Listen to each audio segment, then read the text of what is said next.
Good evening. I can't believe this is the final live call in this 7-part series.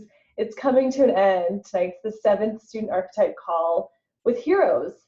Each week, starting 7 weeks ago, I've done these live calls for all of the 7 student archetypes that I created: achievers, artists, adventurers, skeptics, specialists, independent learners, and finally, heroes.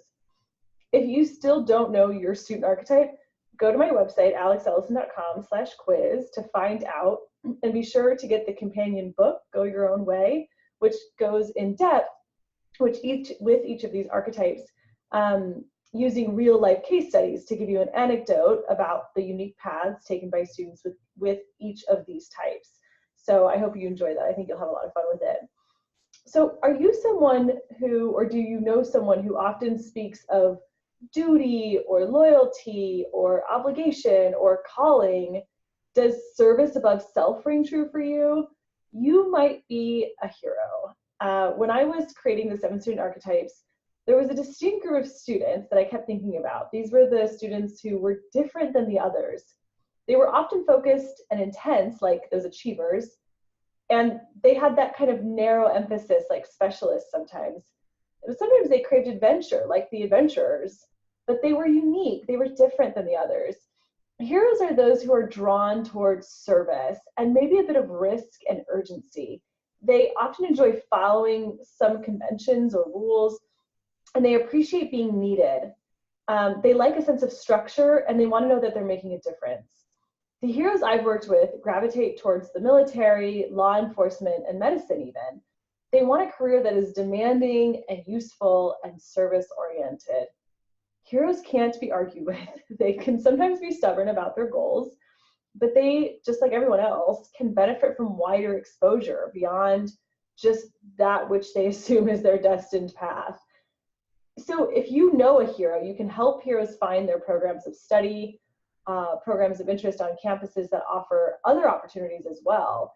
A university that has this sort of finite area of emphasis that the hero is craving, that maybe is related to service, but with wider opportunities to go along with it. Heroes might also appreciate knowing about the opportunities available outside of the classroom at most colleges, like Nurses Without Borders or ROTC or AmeriCorps. Some heroes might like the long-term goal of planning to join something like the Peace Corps, Teach for America after college.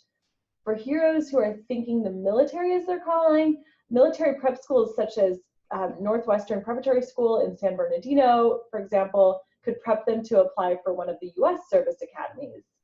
Other students might be ready to apply right out of high school to a service academy, but the process starts early, junior year. The service academy websites give pretty good detailed descriptions of the step-by-step application process, but it's lengthy. It includes congressional nominations and physical fitness tests. Other students who have been involved in ROTC in high school may find a rewarding experience in their future college's ROTC program, which could then lead to military service. And then often there is that commitment to do military service. But the military service academies aren't the only schools suitable for heroes. Sometimes heroes want a school that has an emphasis on service, public policy, or social justice, like Washington and Lee University or George Washington, kind of a greater focus on being a public servant. Often heroes are very direct about their future career goals and want a college that has more pre-professional studies. Some heroes crave risk and adventure and want to be near the great outdoors in college, have the ability to play sports, study the things like fire science or criminal justice that really get them excited. So I want to get into some of the hero questions and dilemmas. And what I thought I would do today is something a little bit different, just because I sort of start to see the same questions a lot around heroes, and I think I'm going to kind of sum up, and hopefully accurately sum up, some of the questions that you had for me about heroes. One of the biggest things that comes up with heroes is this sense of obligation and service above self, which absolutely is admirable. I used to be president of a Rotary Club when I lived out in Reno, and this was a big mantra, service above self. And I was really drawn to that as someone who, growing up, always did a lot of community service. But I think what heroes need to sort of be aware of, and those guiding heroes should be aware of, is that sometimes heroes can have this sense of obligation or duty that overrides their own, true desires and what truly is best for them and what's healthiest for them. So sometimes this feeling of duty allows the hero to just go forward with these plans without actually stopping and thinking about if this is what they actually want. In my book, I tell a story about a young man who I worked with briefly at a public high school that I used to work at, and he sort of, with this very flat affect, like no expression in his face, sat down with me at the table and was like, I am going into the military. This is just what I'm going to do. And when I tried to kind of engage him in a conversation around his likes and his dislikes and his aptitudes and other interests, he sort of just stared at me blankly, like, why are you even having this conversation with me? I mean, I am going into the military. This is what I've always known I'm going to do. In my family, there's just sort of this expectation and this expectation of service, but he clearly meant a very specific type of service. And if I'd had more time with him, I wish I could have really engaged in a more meaningful conversation with him about all the forms service can take on, right? It's not just military service, though that is an amazing way for so many students to serve. And that maybe is the best way for this young man to serve. But I think it's really important to not feel like you're backed into a corner, or to feel like you're making plans without full information. And I say the same thing to specialists, those students who really make plans very early on and kind of know what they're going to do from a very young age. Even if you feel totally convinced that you're on the right path, it's so important to just educate yourself, because you don't know what you don't know. And so if you're making plans based on a movie you watched, or a conversation you had with grandpa, or a video game you played, that's clearly not enough information to go off of. So even if you feel very, very convinced, I would encourage you to sort of humor me and go out and explore a bit before you make your decision. And then even if you land on the same decision that you thought you always wanted, you'll have made that decision with a lot more information, a lot more research. So you'll feel better about it, I think. You won't doubt that decision down the road. So, heroes are also sort of guilty of helping others to the detriment of themselves. And I think we see this sometimes with students who are really, really the really selfless types of heroes. They're the types of students who will help all their friends with their homework.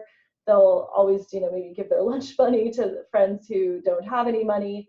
And as you can imagine, this can lead to also being taken advantage of.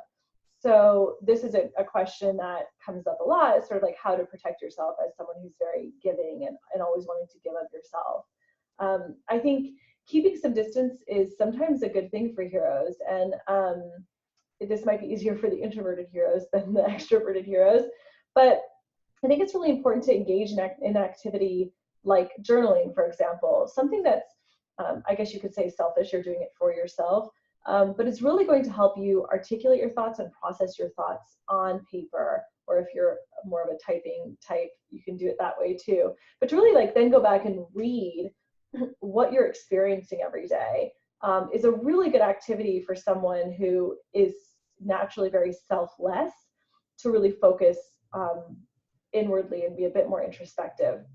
So I wanted to give those tips to you, and I hope those resonate with you if you are a hero, or maybe they ring true if you're working with a hero, if you're the parent of a hero, and I hope that proves to be helpful.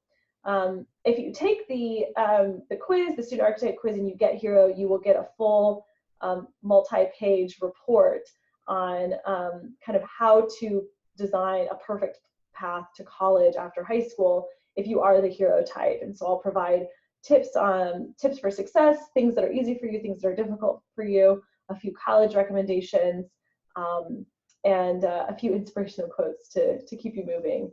So I hope you enjoyed tonight's call, the final live call with heroes. It's been a lot of fun doing this. All of these live calls have been recorded and are up on my YouTube channel. So you can search for me, Alex Ellison, and you can go back and watch these videos, share them with your friends. It's been such a pleasure. Please stay in touch. Thanks so much. Have a great night.